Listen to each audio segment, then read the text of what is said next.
Now I would like to welcome our second moderator for the keynote address, Professor Pedro Monaville, Associate Professor of History at McGill University. Please help me welcome Professor Pedro. Thank you.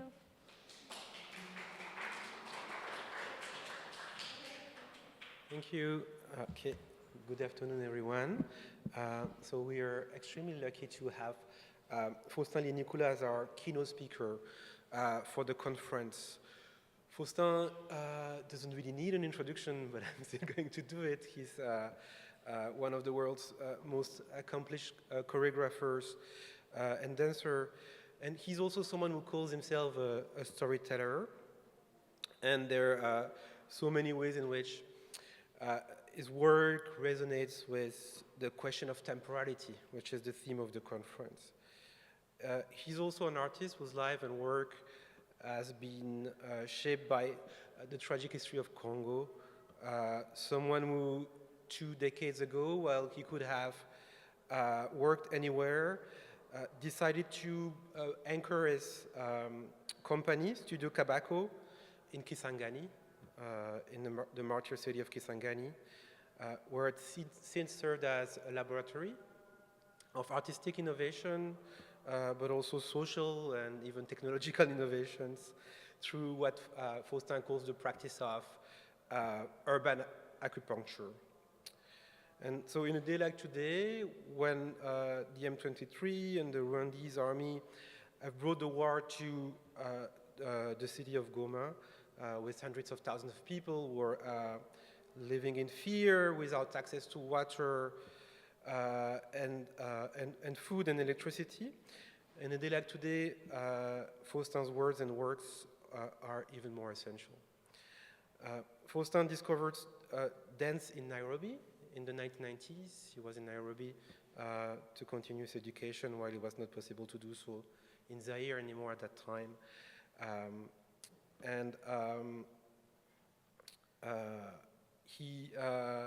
When he chose to return to Congo in the early 2000s, the country was in ruins and still affected by the second Congo War. The work Faustin has been doing with Studio Kabako in Kinshasa and then Kisangani was essential in leveraging artistic creation at a moment of crisis for Congo. Over the years, the work of Faustin has been showed across theaters, festivals, museums around the world, including the MoMA and the Metropolitan Museum in New York, the Africa Museum in Tervuren, the Tate Modern in London, the Museum in Marseille, the Festival d'Avignon, the Kingston Festival des Arts in Brussels, New Zealand Festival, the Sharjah Biennale.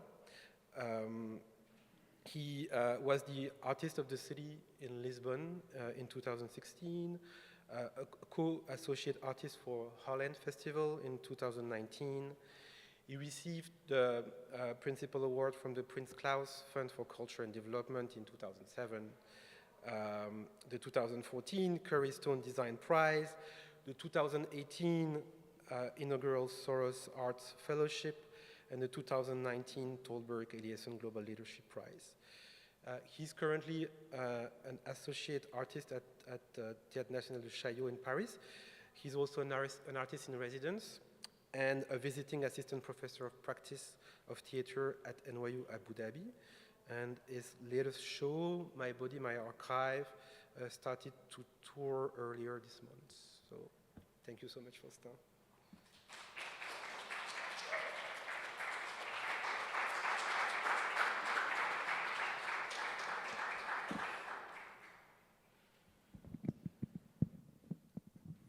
Hello. It's been a long day. There's too big a gap between us here.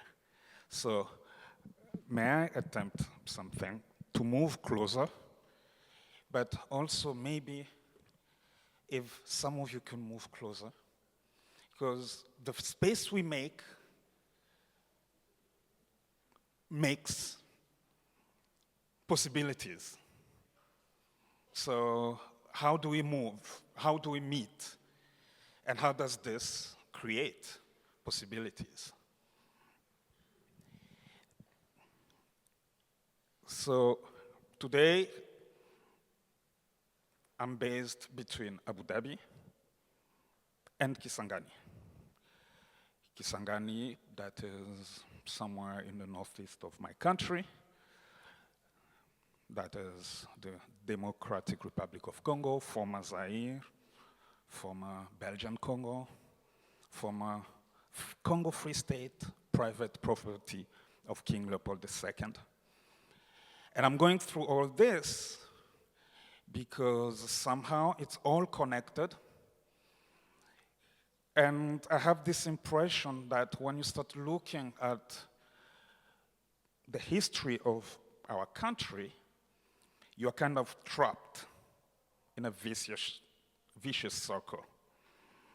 And as a storyteller, I find myself stuck in the very same stories over and over. Whatever I attempt to do, I'm always telling the very same stories of blood, the very same stories of mud, tears, ruins, the very same stories of exploitation.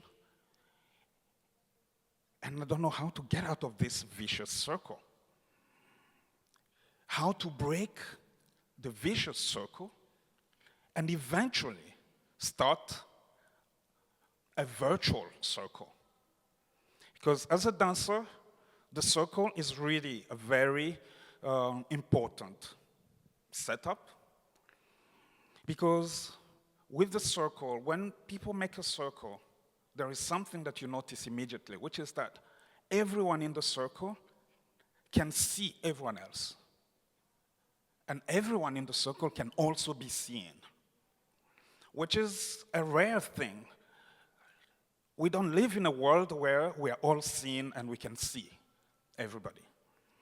And so I look at the circle as the ideal space, the world as it should be.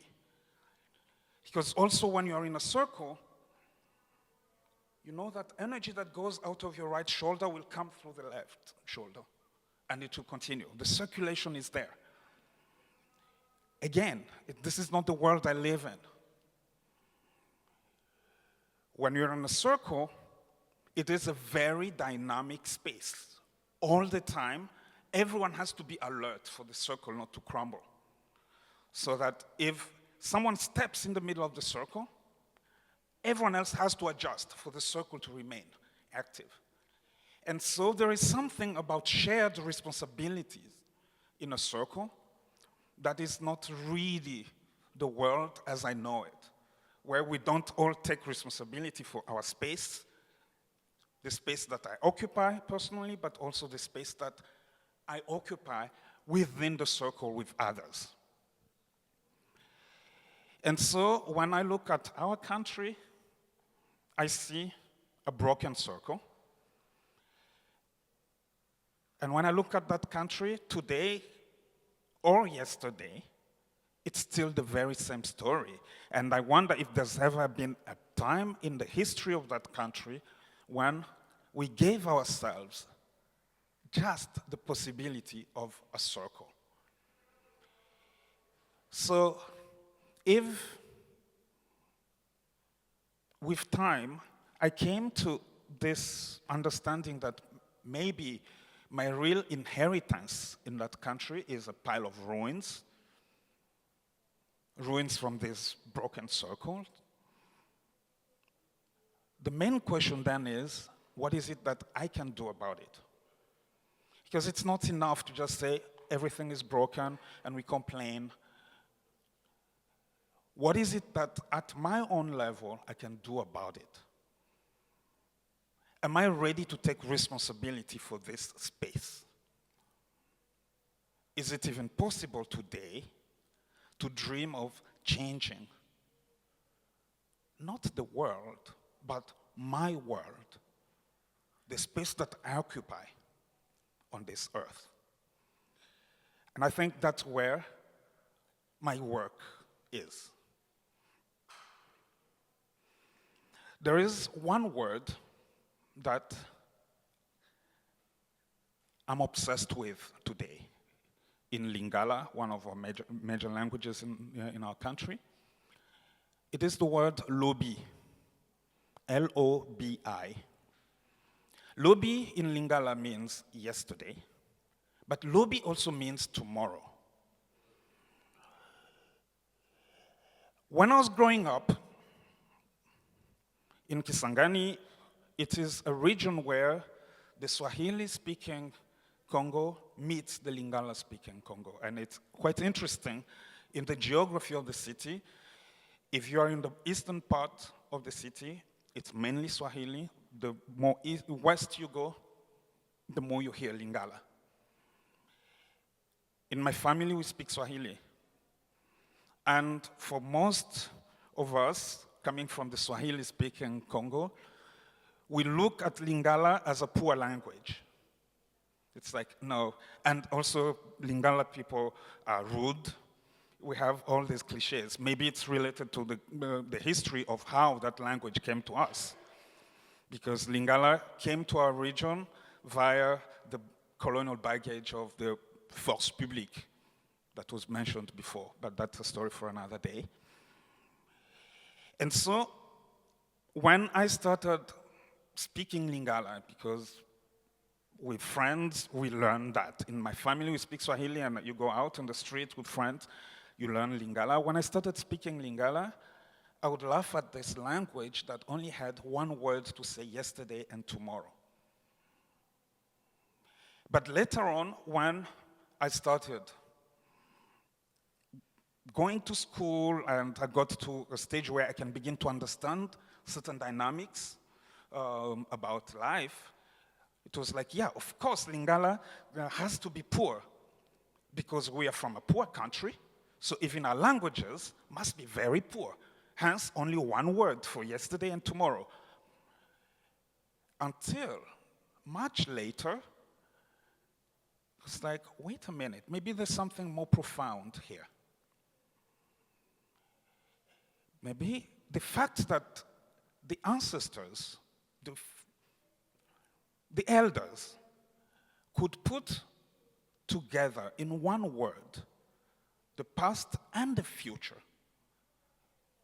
Maybe it's a profound attempt to link generations, to break from this linear temporality of past, present, future, maybe,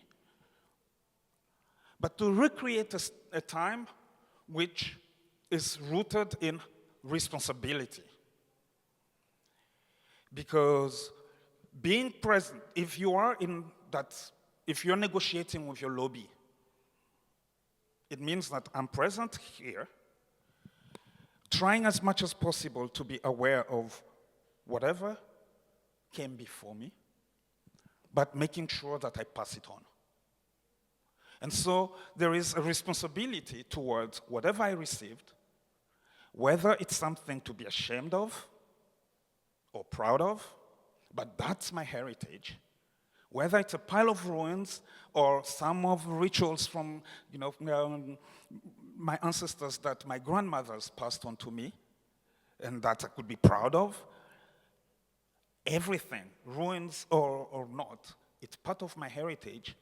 What is it that I can do about it or with it? And how do I pass it on to those who are coming after me? So this sense of responsibility towards my space, the space that I occupy, towards these broken circles, picking the pieces and trying to reconstruct that space again. So I operate on theater stages. And when you're on a theater stage, this could be a stage, because theater is not a building, theater is a relationship. It's a space where we negotiate a relationship, or we negotiate the possibility of a relationship. Theater, as we know it today, was developed during Italian Renaissance.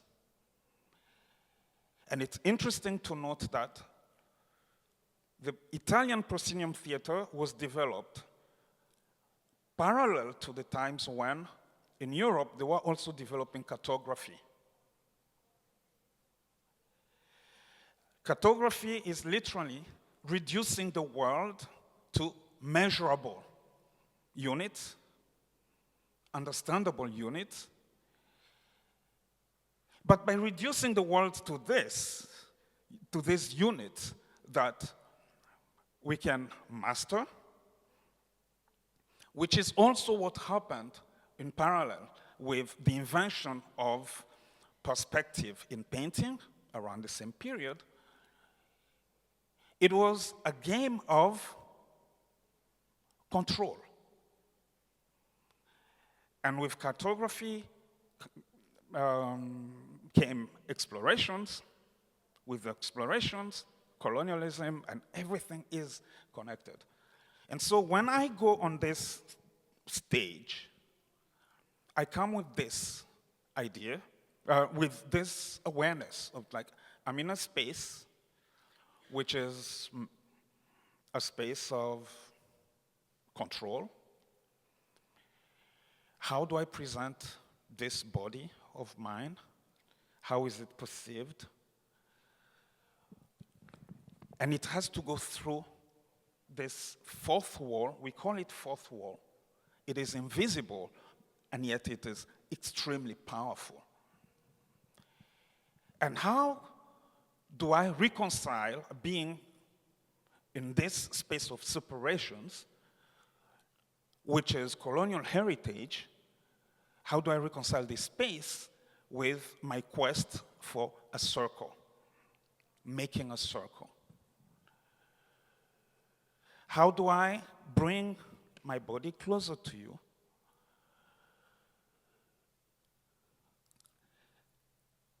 In the hope that maybe, just maybe, it will provoke movement in you. Movement that can transport you to other mental spaces that are beyond these limitations. And so, I'm very interested in this space, not because of what it, not only because of its limitations, but how through its limitations, I see a challenge for me to take responsibility, to recreate connections. So making art as a way of acknowledging that there are walls between us and us, between us and our history, between us and our aspirations, but how can I take responsibility to shift things at my own scale? And this literally is translated through the work that we've been doing back home for over 20 years now, which with this space that we called Studio Kabako. That's how our organization is called. And when we started Studio Kabako in Kinshasa in 2001, we didn't have a space of our own, but we said it is a mental space. It's like maybe what we need more than ever in this country is to have mental spaces. Spaces where we can say, it's possible. It's still possible to be here, to build from here, to change our lives from here. Later on, a group of artists from Kinshasa, visual artists, they started a collective they called Eza Possible. Literally, it means it's possible. But soon, and this was especially when 5 years after the beginning of Kabako in 2006, we moved to Kisangani. We moved to Kisangani because life in my country is extremely centralized. You'd think that outside Kinshasa, there is no life possible. Even for a civil servant, being appointed in Kinshasa is viewed as promotion, even if they're going to have exactly the same salary, and they live more miserably because everything in Kinshasa is extremely expensive, life is so difficult, but going to Kinshasa is like graduating to higher spheres of life. And so going to Kisangani was for me like a way of resisting, saying, is it still possible to imagine life outside this big city? And when we got to Kisangani, we were like, well, if I left Kinshasa because I did not want to centralize, in Kisangani we are not also going to centralize, so Studio Kabako will have the city as its theater. So we go to different neighborhoods, we do things. And soon, you realize that being an artist in this context pushes you to think of beyond the so-called artistic objects. Because that's when I started thinking that maybe the most important thing in my context is not art. Even though I care about art, maybe the most important is to be able to believe in something in a context where it's so difficult to believe in anything, not even in God. And it's not because there are 1,000 churches in every single city street of our cities that, it's just hard to believe in anything. And so if Studio Kabako, this artistic space, can be a place where we can still think that, hey, it's possible, then maybe that's enough. And maybe that's the creative act beyond the so-called artistic objects that help me travel the world and bring money back home. I'm not, that's also the reality. And with this, Studio Kabako's project started shifting towards what could be called more social engagements. Like one example is that we started a water treatment plant, small, in a district of maybe 300,000 people today. We don't know exactly how many we are in that country. The last census was in 1984, But it's estimated that between those who died and those who were being born, we multiplied and we're maybe 80 million, maybe 100 million, we don't know. So in Kisangani, maybe 1.5 million. So in Lubunga, in this district, maybe 200,000, 300, we don't know. And in that part of the city where we are very present as Studio Kabako, there's no clean drinking water, because at least we are lucky to be in a region where our problem is not having access to water. We have a lot of water. The only problem is having access to water that will not kill us, because it's not clean. And so there we started producing with simple means that require very little electricity, just enough water for 1,000 people every day. The water that I can put in my own children's milk bottle. That's one of our projects. Another project, which we started now in collaboration with the University of Kisangani, we called it Dessine-moi une forêt, Draw Me a Forest, because this is a city that was built in the forest, with the Congo River cutting it in the middle. But our children who are growing up in the city don't know the forest. And so it was like, well, how can they take care of something that they don't know? So maybe Studio Kabako can be a place where they would come for workshops. And because I have friends at the university, at the Faculty of Sciences, would take them there, they would study about the forest with scientists, would take them to the forest, they would camp there, but then they will meet artists who would help them to shape their vision, stories, dreams of the forest. Because what I believe in is that beyond the physical reconstruction and all, actually rebuilding physical ruins, that's the easiest part. but rebuilding the ruins that we carry inside ourselves, the broken circles that we carry out here inside, that's the hardest part. And so we need to train ourselves, our children, to tell more stories, to invent more stories. We need poetry, in our midst, because then we can reimagine a future. And so it's about reconnecting, and it's very fitting because as a dancer, one thing that you learn is that you need to find connectedness inside your own body. And how can I find connectedness? Or if it's not there, how can I trigger connectedness within a community, if the community was a body, within a city, within a country? What do you need to do to trigger that process?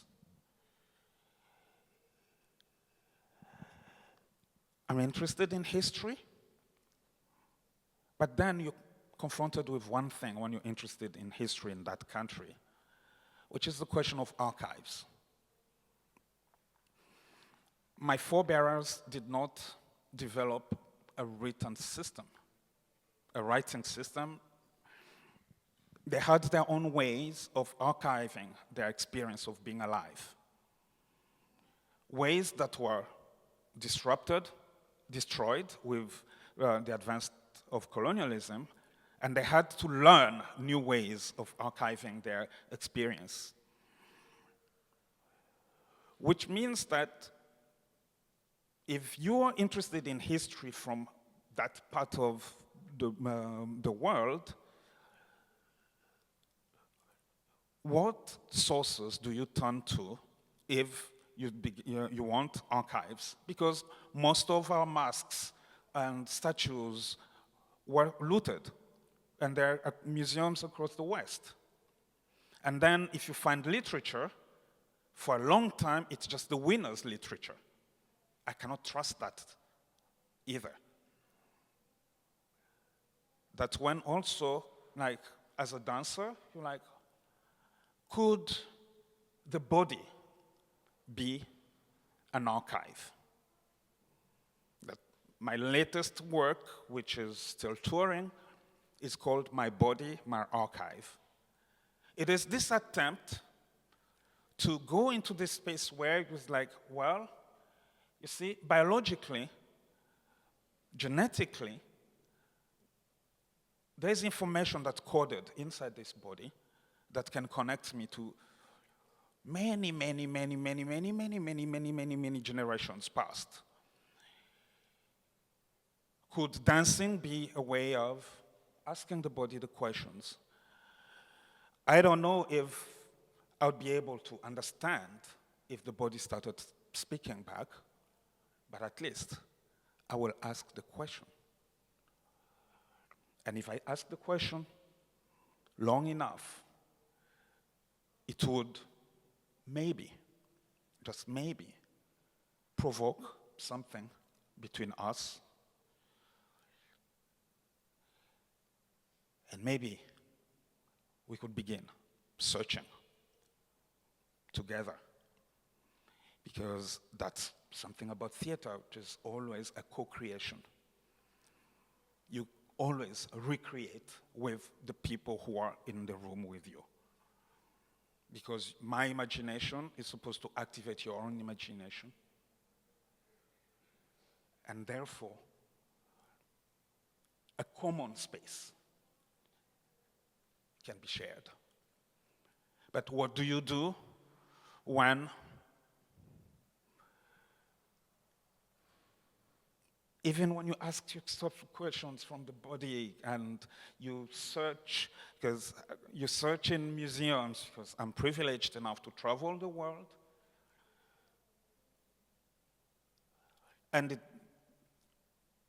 But even when you go there, there's still this sense of void. Like something that is lost and you can never access about who you are.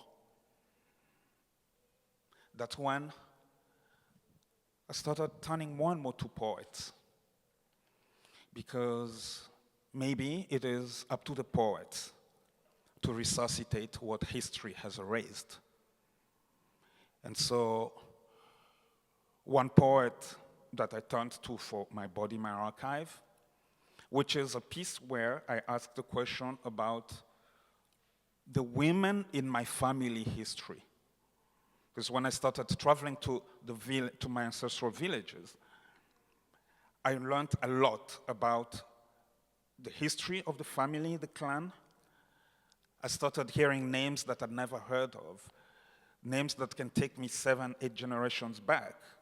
Then I could start connecting things like, oh, when Commandant Pontier, who was the first Belgian to arrive in Pontièreville, which is today Ubundu, the town where I was born, south of Kisangani, when Pontier arrived there, he probably met Abito, one of my ancestors. I started connecting a lot of things between the family history and the larger picture. But then it was interesting to realize that the only names that I was being told about, they are all men, only male ancestors. I was like, what happened to the women? And so because history has erased the women, I asked Gaga. Gaga is a sculptor. And traditionally in that region, sculptors, you go to them and you commission a wooden statue that could stand in for your ancestor if you have a ceremony. And because I knew about 8 generations of men, I asked Gaga to imagine 8 generations of women, and I bring these statues on stage and I dance with them. But what was more important for me with this encounter with the sculptor, Gaga, was that it started when there was more and more this talk of repatriation, restitution of stolen cultural objects from across the continent that can be found all over the world today. And so my take on that was that these objects were not just objects. They were signs of knowledge systems. And so it's not enough to just bring back physical objects if they don't bring back knowledge systems. And so by meeting Baga and realizing that there are still people who can carve these woods,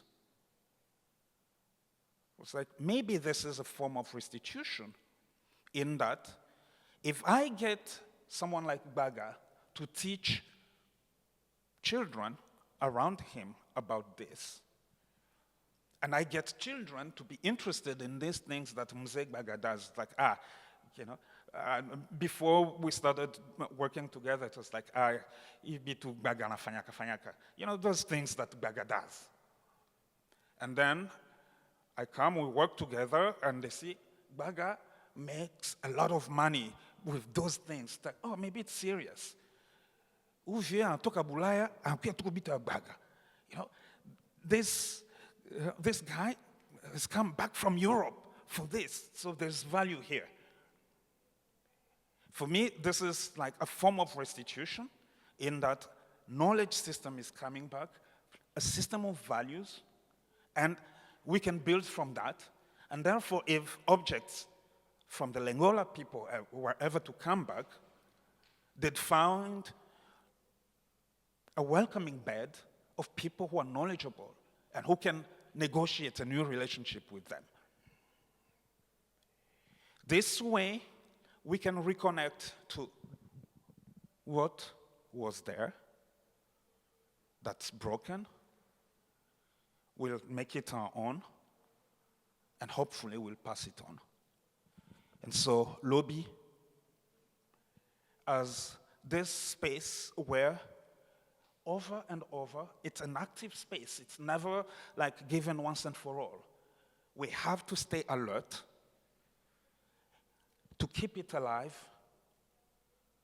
And this way, maybe we'll break the vicious circle of violence and exploitation, and we will build ourselves, or at least we will equip our children enough to rebuild that country that will not be rebuilt by others. And,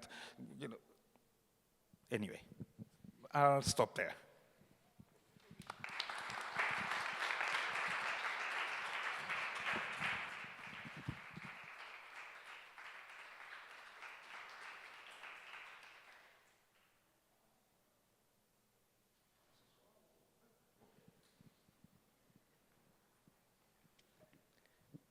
Okay.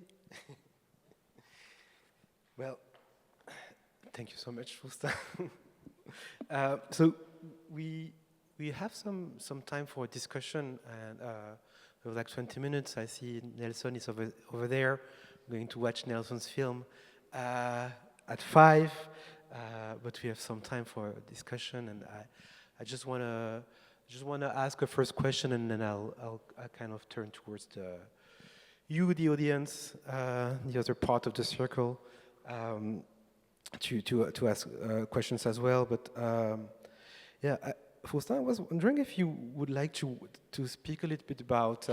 So you talked about how, well, to go back to the last piece, your body, your archive, or your archive, your body.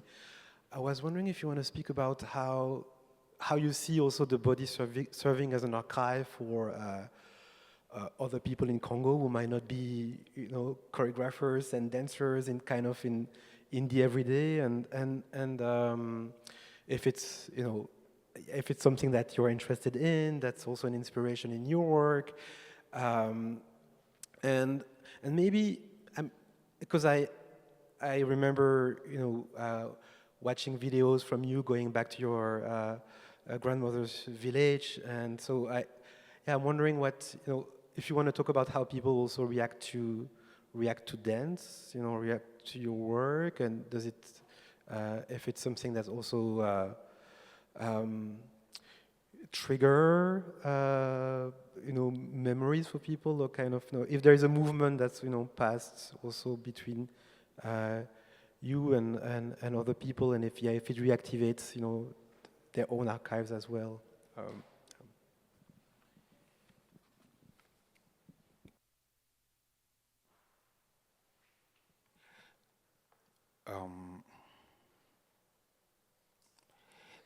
Clearly,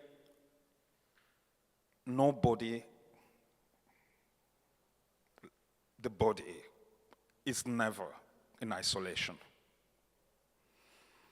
And you can never think of the body without thinking, and especially as a choreographer, I can only think of the body in relation to the space it's in, and therefore in relation to other lives around it.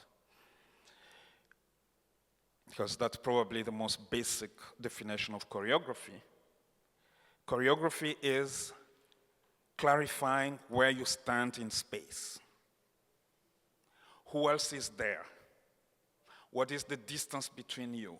And what do you decide to do about that distance?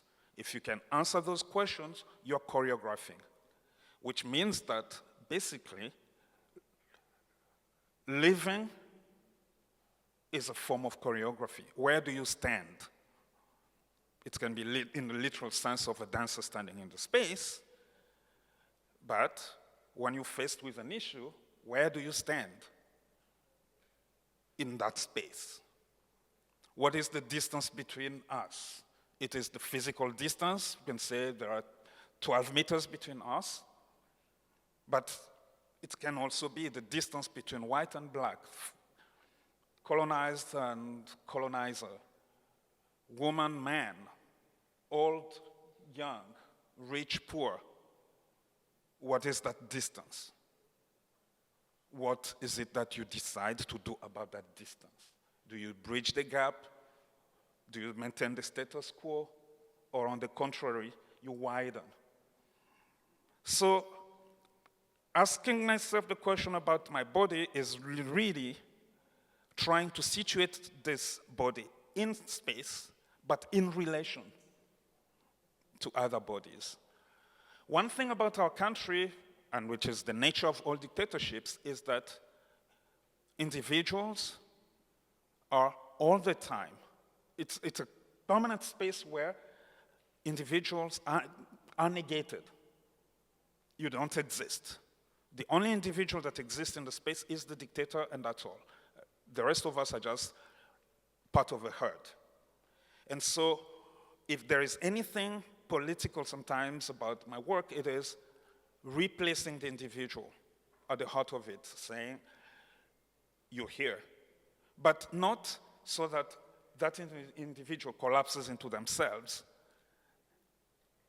On the contrary, back to the individual so that they reevaluate where they stand and how possibly they can connect to others and build a larger picture.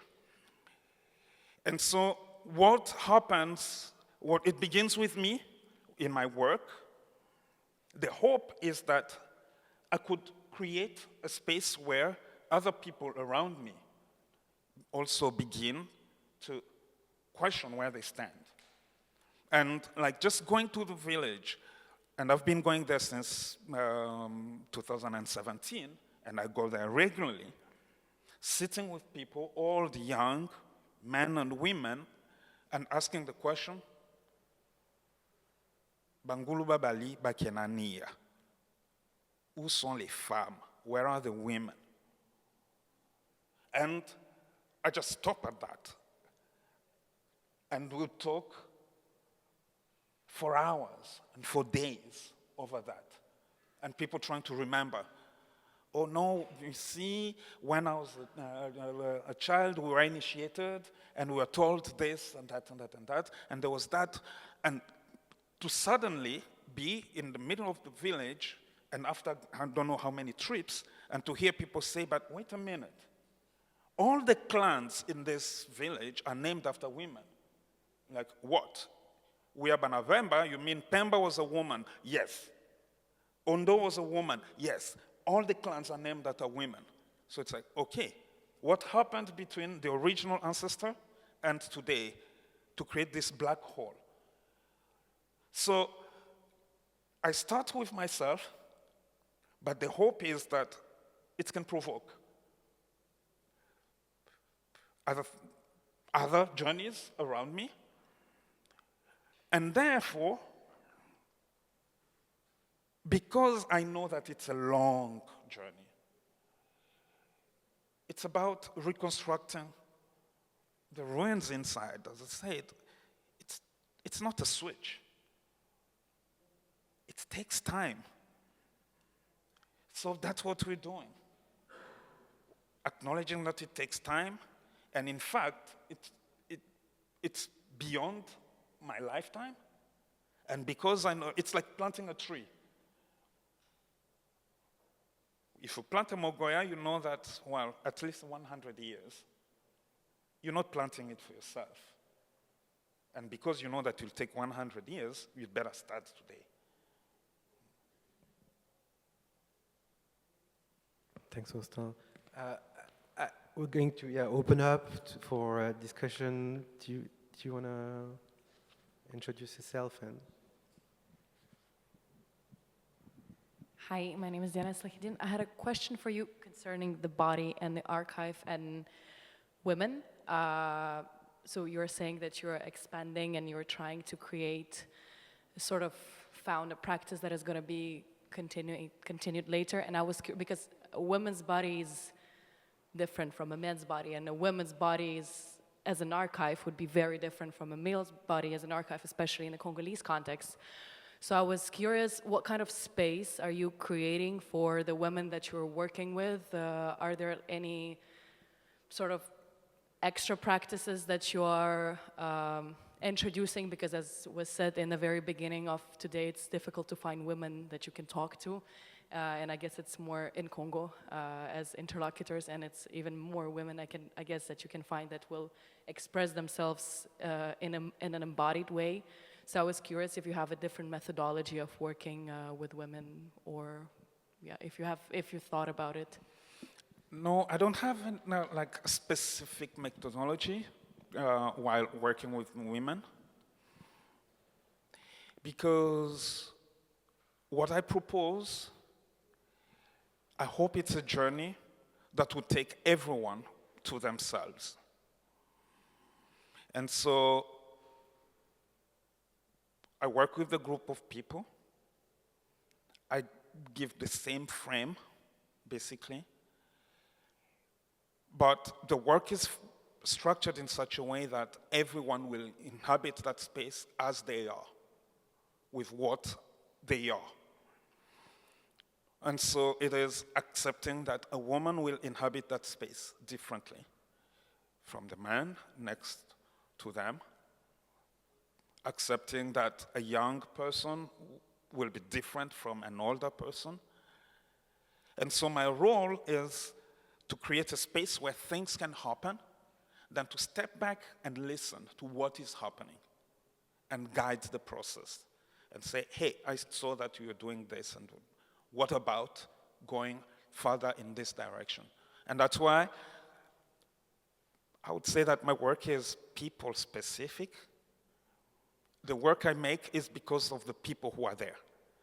And sometimes it makes it so hard because if someone is not available, it becomes hard for anyone else to step in the work because people are not interchangeable. And in that country, for too long, we've been treated like just interchangeable commodities, reduced to statistics. 10,000 can die today, and okay, 10,000 will be born tomorrow, and it's just fine. And how can I resist that? By making work that is so specific to the people who are supposed to be in the room that if they're there, we cancel.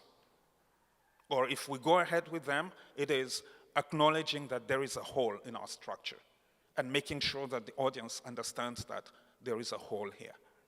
That's the only way I've found so far to have women in the space, but in a way that they can speak for themselves, just in the same way I only speak for myself.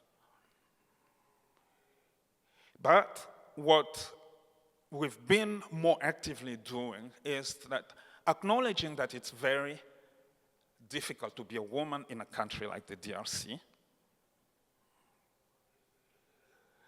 How do we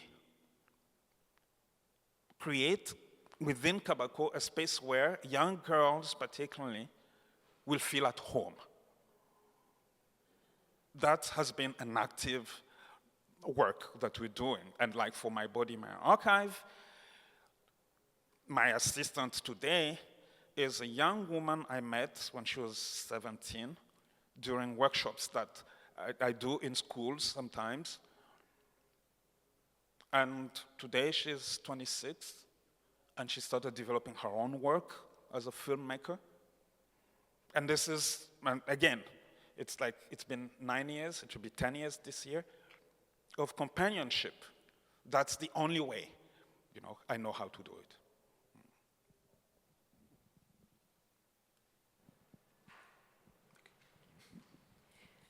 Hi, my name is Abir. I'm a student at the MA program here at the school.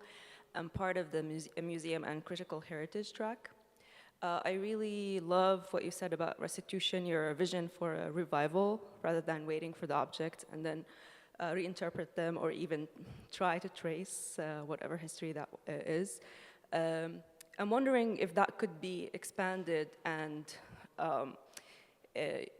kind of used in different contexts as well.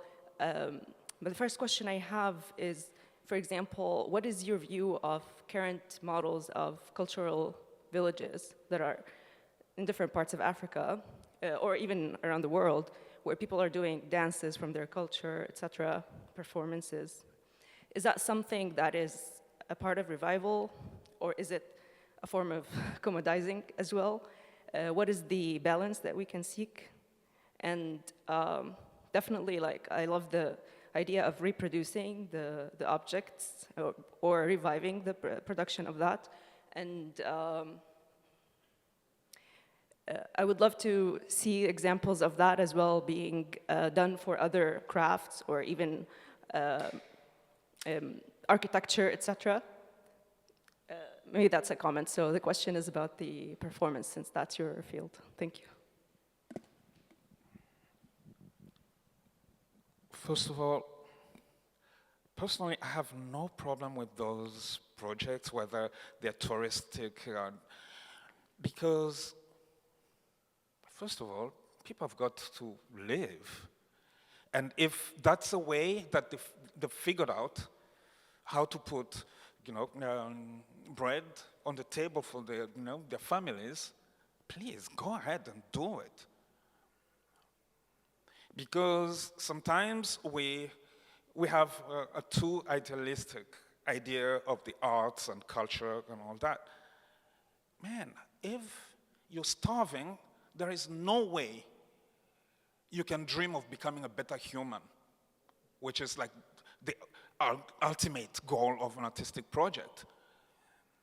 And I say that an artist who does not know the price of 1 kilo of rice in their place, wherever they live, should not call themselves an artist.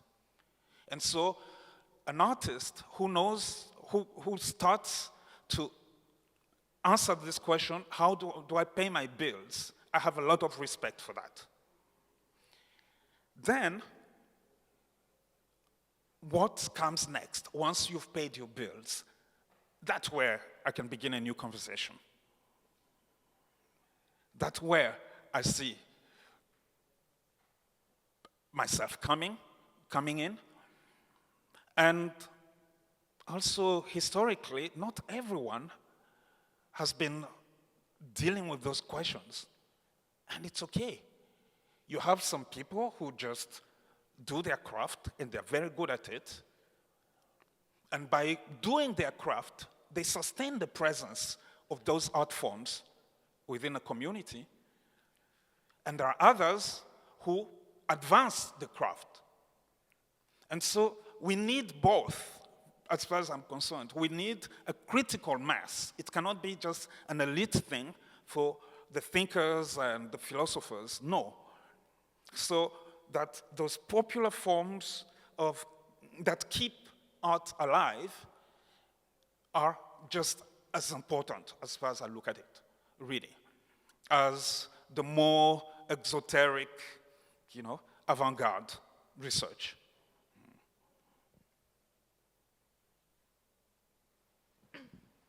Thank you.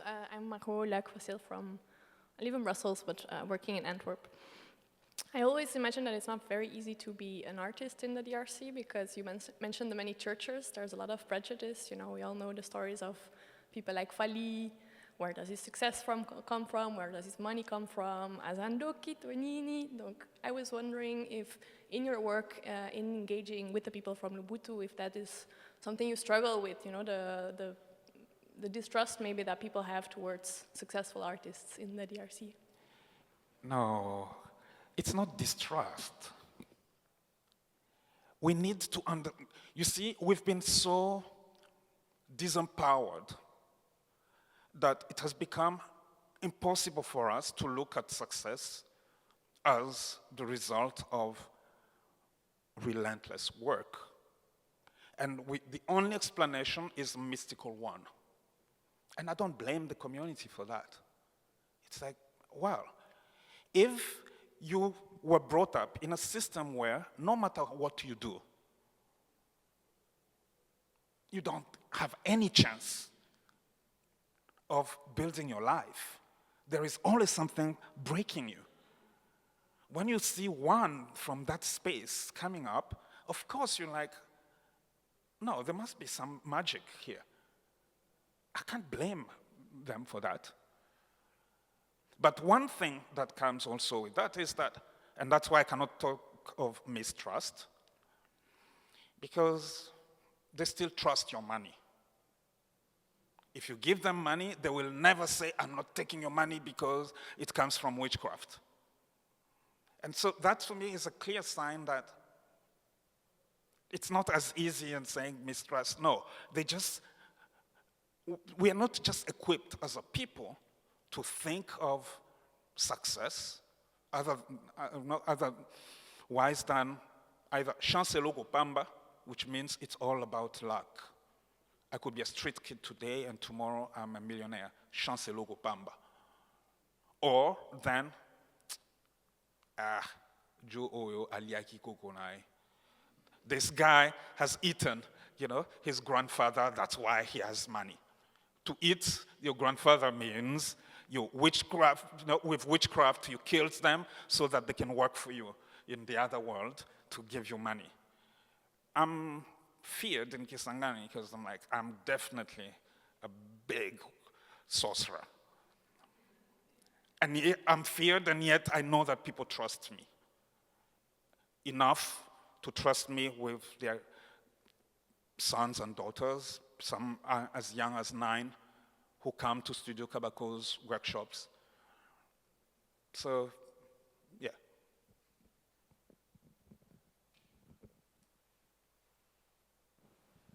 Thank you so very much. That was so enlightening and refreshing.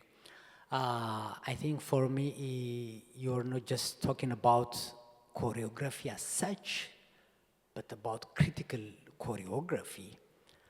By that I mean, when you told us that holding spaces and that is a position, then it's not just about your position, but relationalities there. It's not just about relationality, to always think about the in-between in terms of age, race, gender, sexuality. This is very, really helpful for me. Then my question is, when we say body as an archive, we know it historically. It has got the arche, it has got commandment, it has got power. It has been fixed, and we are still trying to reconstruct truths from that static archive. This has been continuing. And the body is in movement, as you told us. Then have you tried to, of course, some performance scholars came up with this idea of repertoire to distinguish it from the archive. So isn't it paradoxical to come up with the body as an archive unless we reconfigure that archive, or what is going on? Because, freedom is also about finding new languages. So have you been confronted by such kind of questions? Actually, no. And because, as you just said, the body is always in the becoming. By looking at the body as an archive, it is also a way of acknowledging that an archive is a dynamic space. It is a process, always in the becoming. And the moment you start looking at things in that way, you realize that it's all about how encounters shape us. Encounters with people, encounters with spaces. That's what's really about. So beyond the question of language, there is the nature. It's also another way of saying that, hey, archives are not necessarily supposed to be this fixed space. Almost dead sometimes, collecting dust in collections, No. An archive can be this living organism, always shifting, that therefore calls upon a lot of attention and alertness, because it's not waiting for you. It is doing its own journey, and you have to catch up with it.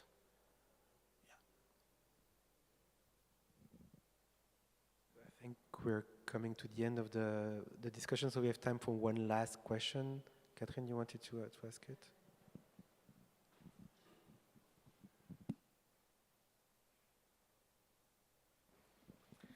Thank you. I wanted to come back to Diana's question about circles and about women, gender. There's an interesting analogy now in Northern Europe.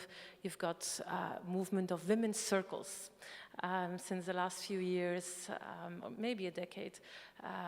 And the language it's totally different economic and political context, of course, but the language is also about women being alienated from their bodies. But the medium around which these meetings happens is around the moon. The moon is the connecting image and even, producer of time. And so you've been talking about, so there's a lot of mysticality in these performances, in these practices of these women's circles connected to New Age religion. You've been talking about ancestors in a sense, but at the same time you also say, it's about individuals that need to connect within. So could you say something about how you try to facilitate a connection with others through the dance performance? Is it others in the room watching you dancing around the statues, or are you also inviting people to dance in a circle? Or could you maybe give us some concrete examples about how dance, the circle, and maybe other media facilitate a connection or connectedness in your work? So it's different levels, different stages in the process.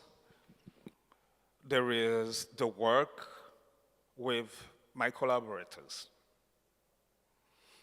Or even before that, I need to clarify connectedness in my own body. Then, in the case of my body, my archive, there is a second performer who's a trumpet player,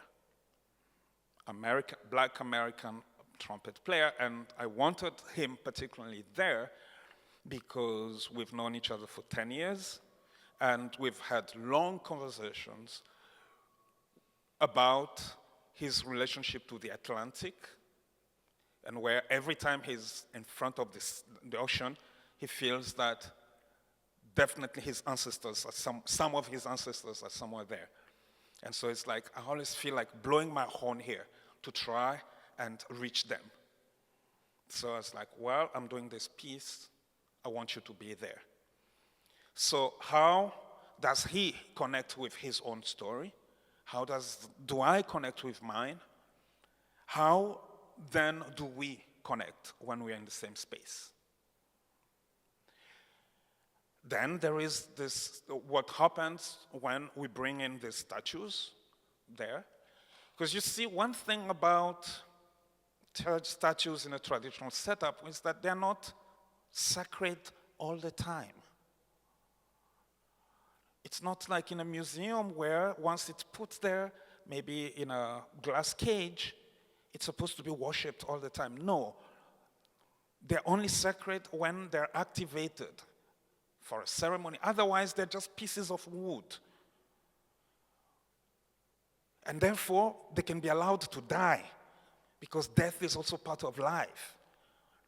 And so these statues, they're not like ancestors all the time. Sometimes they're just sculptures, pieces of wood, moments when we activate them. So this is another connectedness that we negotiate. It's not given. It is a permanent negotiation, and then we negotiate the connection with an audience, hoping that by sharing our work on a stage, it provokes people into their own questioning. What about my ancestors? What about my history? What do I know? And this is not just something for Congolese or Africans. Everywhere, everyone can ask themselves that questions. I've had incredible reactions from people in Taiwan, from Argentina. It's like, this work brings me this to my ancestors, and it's like, yeah, that's the idea, because the show should not end on stage. It should end here in your bodies, and then eventually you'll search for your own archives. Thank you, Faustin. Thank you so much.